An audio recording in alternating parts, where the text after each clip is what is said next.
From Spam Spam Spam Humbug, I'm Kenneth Cooley, better known as WTF Dragon, and this is a complete reading of Andrea Contato's Through the Moongate.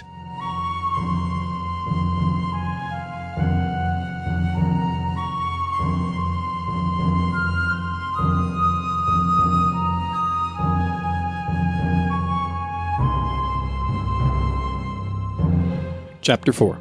Akalabeth, World of Doom. Akalabeth wasn't much of a story. Go kill a monster. And when the player came back to the castle after killing the monster, he would be told, go kill the next monster. Richard Garriott, Explore, Create.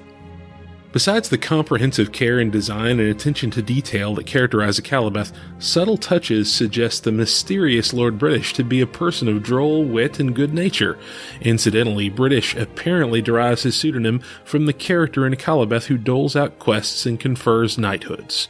Soft Talk, January 1981, Review of Akalabeth. There are at least 4 official versions of Akalabeth, World of Doom. The first, and rarest of them all, is the one self-published by Richard Garriott and sold at Computerland. It is likely that only 12 of these were sold, making it one of the most coveted and expensive collector's items in the history of video games. Even more so because, over the years, its creator was able to regain possession of some of the copies originally purchased in Mayer's store. The second version is the one published by CPCC between 1980 and 1981. There are 2 reprints. The first is very similar to Garriott's self-published one, also known as the Castle Edition because of the artwork featuring the front of a large castle, while the second came with Denis Loubet's artwork, the so-called Demon painting, and an 8-page manual containing a concise introduction, a brief explanation of the character's attributes, and a list of game commands. Of these 2 editions, 10,000 to 30,000 were sold, still making them a collector's item of high value. The third version was the most widespread and advanced, created by Corey Roth for the IBM PC. Originally intended for the launch of Ultima 9, it was finally included in the Ultima collection, released in 1998, due to continuous development delays.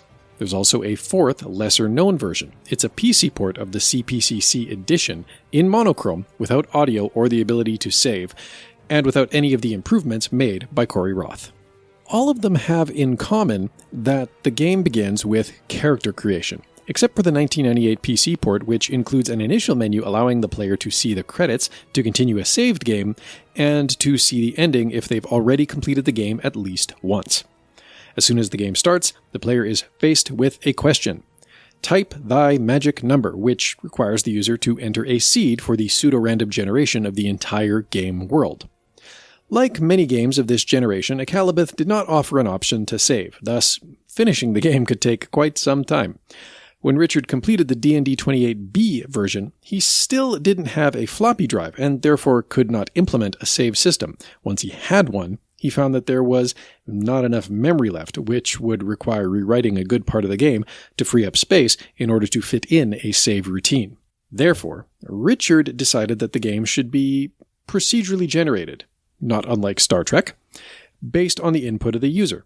The result allowed more clever and determined players to draft a map of the world and be able to play the next games with a perfect knowledge of where the dungeons and cities were, provided, of course, that they used the same lucky number. The player then had to choose whether to accept the traits of his or her randomly generated character, or try their luck. As all dice rolls behind these stats and all consequent dice rolls were derived from the lucky number, the sequence of, quote, random, unquote, numbers was identical for each playthrough with the same lucky number, and therefore similarly exploitable. Once the character was created, the game started in one of its many cities and asked the player to choose their equipment using money earned from a previous dice roll. In the shop, which is always the same regardless of the city, one could either buy a shield, a magic amulet, food, or one of 3 types of weapons, a sword, an axe, or a bow and arrow. Many mechanics were clearly derived from Dungeons & Dragons, and the gaming sessions Richard used to organize and had tried to recreate on a computer. The introduction of food was one of the most innovative aspects of the game, as it required the user to plan ahead. They couldn't stray too far from shops, or else had to spend large amounts of money in order to have enough food with them during their adventures. During each game, the player had to keep an eye on the amount of food remaining, because when that counter reached 0, the game ended immediately. Akalabeth World of Doom was an amateur product made by a young novice programmer who was clearly a fan of Tolkien. Like many adventures written by the dungeon masters that Richard had seen at work, Akalabeth began with acquiring equipment. There was a very brief introduction on the boot screen, although this was curiously only present in the Apple II version released by CPCC and removed in the PC version. Some explanation was also given in the manual. Until D&D 28 became D&D 28B on his Apple II, Richard had always been the main user and tester of his game, and so never felt the need to create an introductory section to present his own game to himself. The manual filled this gap and explained to the player the setting of the game. The wizard Mondane, son of Wolfgang, envious of his firstborn brother, had used magic to fill Akalabeth's world with evil creatures. In the highest levels of the dungeons, Mondane had placed goblins, skeletons, and hordes of thieves, while in the bowels of the earth, at the deepest levels of the tunnels, demons and fearsome Balrogs, another reference from Tolkien, were set up as guards. Mondane's era was to end at the hands of Lord British, the champion of light. The hero had defeated his opponent and driven him out of Akalabeth. Like in Tolkien's The Silmarillion, Mondane's fall wasn't enough to free the world from the evil the Dark Lord had spread. It was up to the player to do their part and free the realm of Lord British from evil creatures. Following the sparse suggestions in the manual, the player had to find Lord British's castle and introduce themselves to the king, who would then issue a series of quests that the player had to solve in order to advance to final victory. However, outside of these quests, the world could still be freely explored, and enemies were generated in either case. When entering the castle for the first time, Lord British introduced himself to the player. "Welcome, peasant, into the halls of the mighty Lord British. Herein thou may choose to dare battle with the evil creatures of the depths for great reward. What is thy name, peasant?" The text for the entire game was written in capital letters because of the Apple II's inability to display lowercase characters, unless one was using expansions or the much slower high-resolution mode, and thereby sacrificing valuable memory.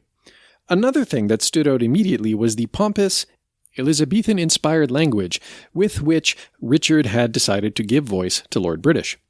This choice, a clear reflection of the young man's experiences of live role-playing, was destined to become one of the characteristic traits of Garriot's work.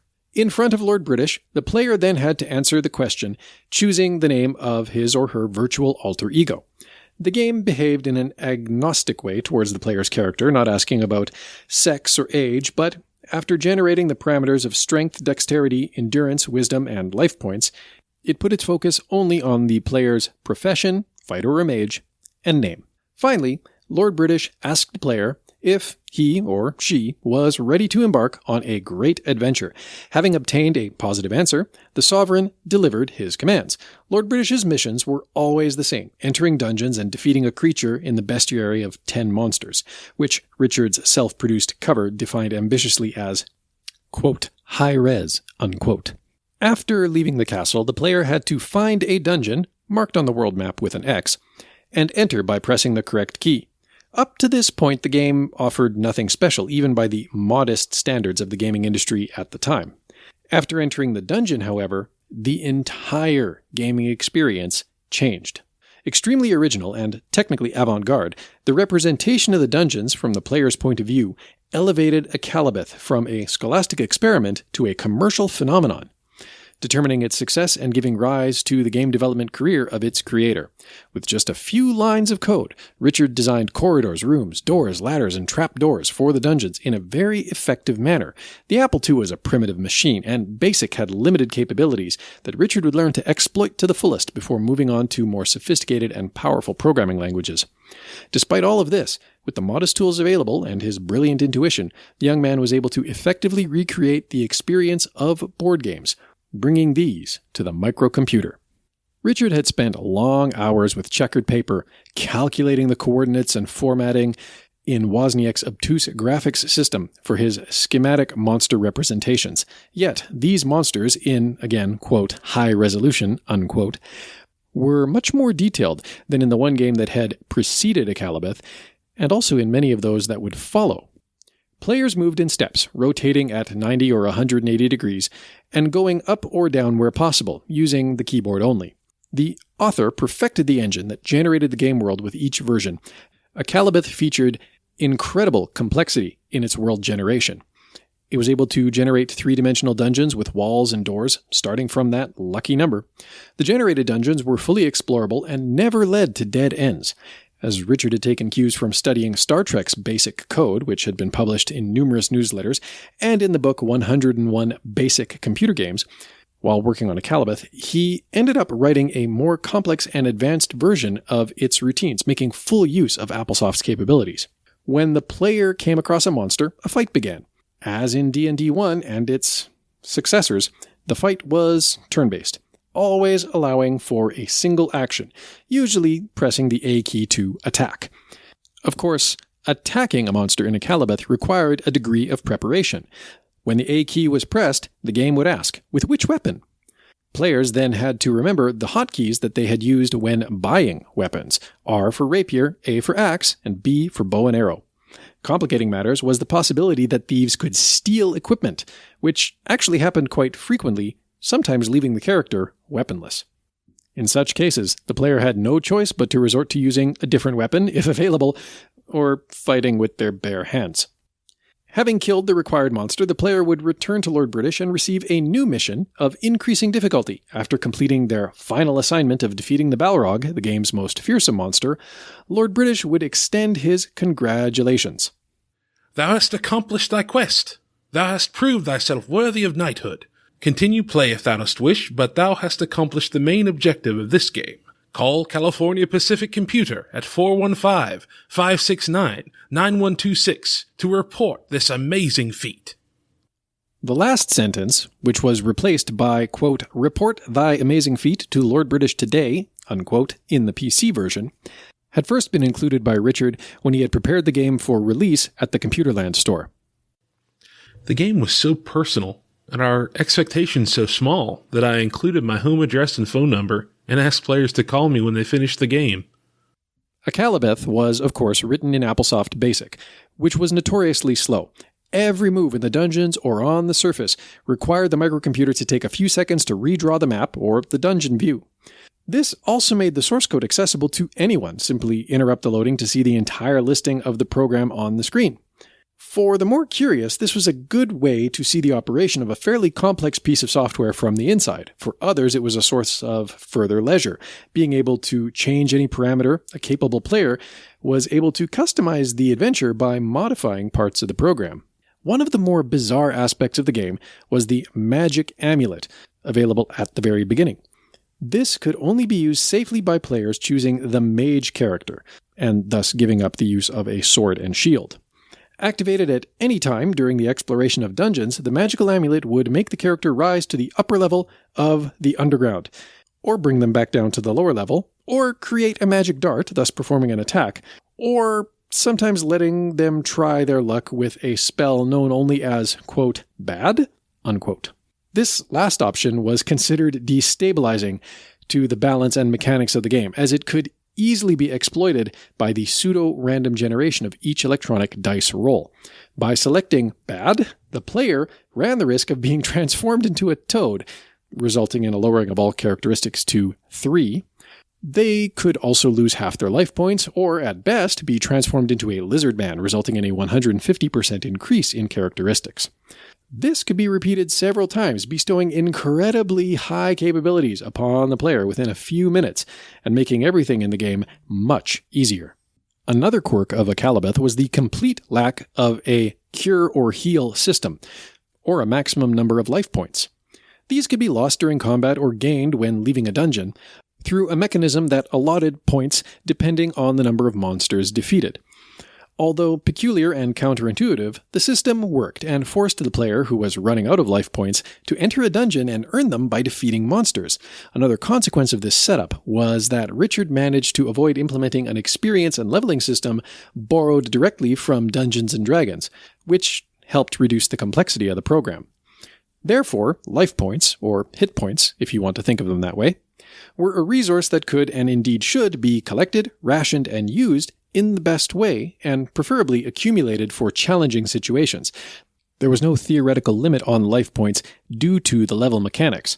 While life points were displayed on the monitor with a 4-digit counter, implying that there was a maximum number of 9,999 points, this was much more than would actually be needed to complete the adventure. And, like as not, the game pushed the user to save life points for the most difficult fights.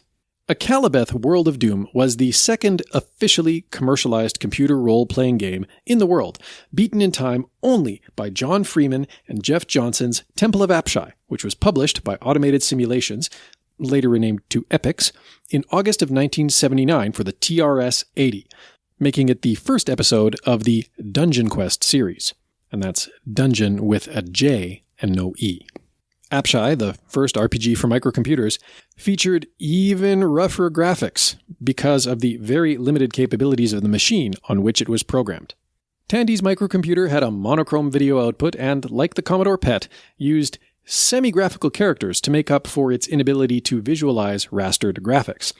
In Temple of Apshai, the player was assigned a character at random with a series of dice rolls, after which the user had to choose the name of their alter ego and buy equipment using a starting allotment of money. Curiously, the first opponent of the player was always the haggling dealer who had to provide the equipment. Next, the player could finally venture into the dungeon by selecting a starting level, a feature made necessary by the absence of a save system.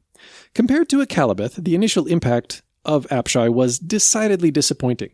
Due to the graphical limitations of the TRS-80, the player's character was represented by a greater than sign linked to the player's movement.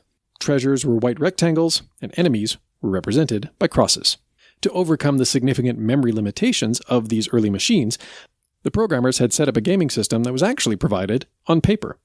The dungeons were made up of rooms, which were described in detail in the manual. Even the treasures that players could find while wandering around Apshai's dungeons were generically described in the game as treasure number followed by whatever number the treasure was. The player then had to cross-reference the manual's index to find out what they had just obtained. Each level had a list of room and treasure descriptions. For the first level, the most frequently found treasure was number 20, quote, nothing of value, unquote. The combat system was a hybrid of turn-based and real-time, unlike Akalabeth's turn-based combat system. Akalabeth's system being a throwback to the time-sharing and teletype-based systems that Garriott had started programming on. Each action in Appshai required a turn, and the computer recalculated the entire scene after each action. This made both the character and any monsters they were facing seem to act, never more than one at a time. In rooms with the best treasures, defeating the first monster could generate more monsters. If the player did not make a choice within a time limit, the system would consider the turn lost and continue with the next turn.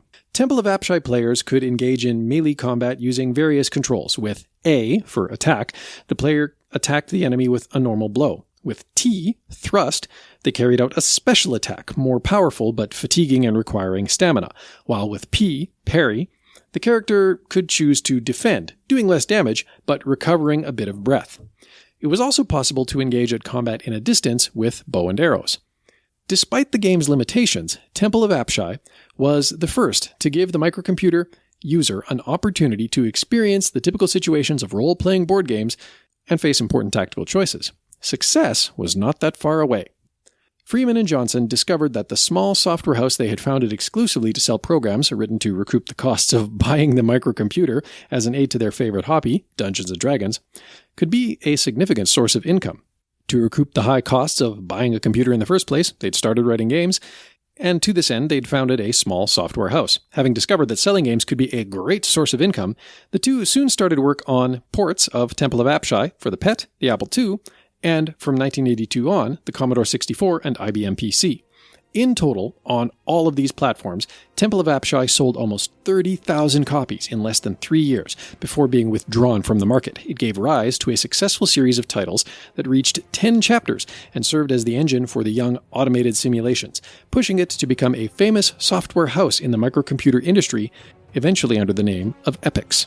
One of the reasons the game sold so many copies was that the next two chapters, Upper Reaches of Appshai and Curse of Ra, were expansions. They required the first game in order for the user to resume the game where they'd left off.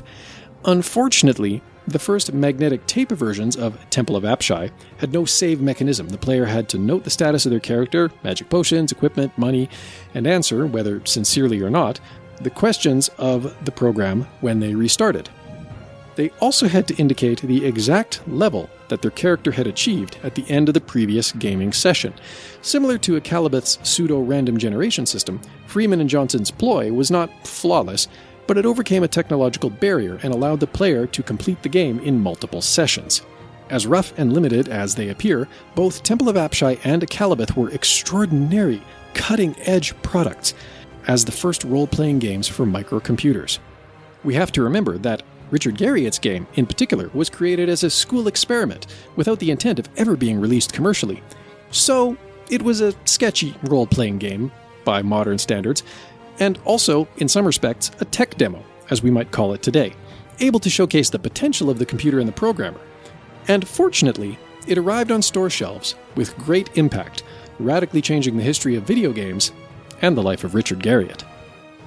To learn more, subscribe to Spam Spam Spam Humbug on Apple Podcasts, Google Play, Spotify, Stitcher, or wherever you get your podcasts. You can also find us on Anchor.fm at anchor.fm/SSSH podcast or at spamspamspamhumbug.com.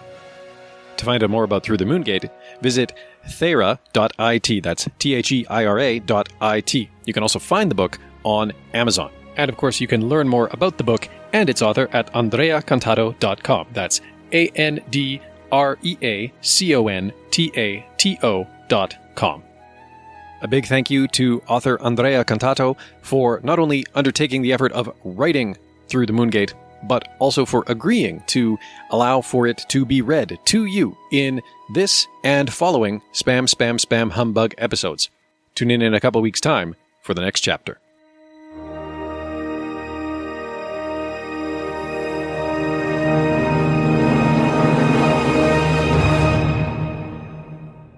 I'm going to make some games and I'll show them to you when I'm done.